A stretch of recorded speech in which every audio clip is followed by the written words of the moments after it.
Lietuvos banko tyrimą, jeigu norit plačiau pasižiūrėti.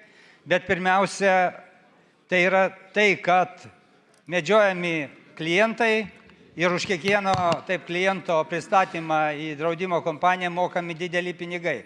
Jie nuskaičiuojami nuo to kliento būsimųjų pajamų. Taip, ir kyla šitas klausimas. Kai kas man sako, jeigu žmogus nori pirkti nuostolingą produktą, tegul perka. Bet aš manau, mes kaip įstatymų leidėjai turim matyti tokias problemas.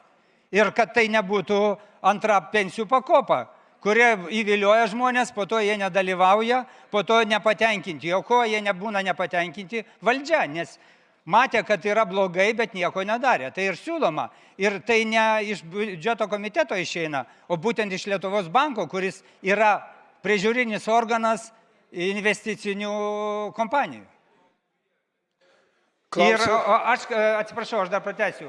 Aš kalbėjau apie kontekstą Teisės departamento išvadose, kodėl vyriausybės išvados nereikia. Nes tai valstybės biudžeto neliečia. Žmogaus, taip, aš suprantu, ir kompanijos suprantu, kad liečia.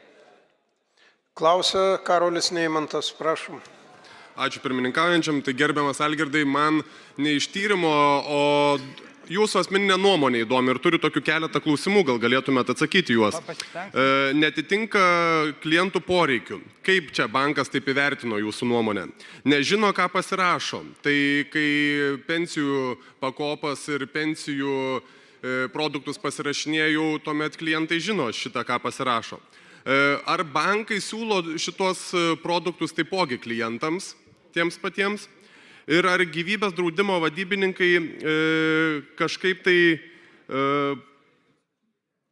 yra išskiriami iš kitų būtent dėl komisinių mokesčių. Visas pardavimų strategija yra sukurta tam, kad kuo daugiau parduosi, tuo daugiau uždirbsi. Bet kur, bet kuriam sektoriui, su bet kokiu produktu ar bet kokia paslauga. Ačiū. Visiškai sutinku, kad tam ir santykiai yra, kad aš parduodu savo darbo jėgą, bet jeigu šitas produktas Lietuvoje 4 kartus brangesnis už Europos Sąjungą, nu, tai kažką pasako. Ir jeigu 17% tik iš tyrimo supranta, ką jie nusiperka, tai vėlgi klausimas.